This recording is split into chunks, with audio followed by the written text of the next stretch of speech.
لماذا تنبح الكلاب عند سماع الأذان؟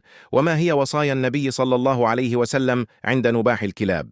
قبل أن نبدأ نسأل الله أن يغفر لمن اشترك في القناة وضغط على زر الإعجاب، وندعوكم للصلاة على النبي في التعليقات.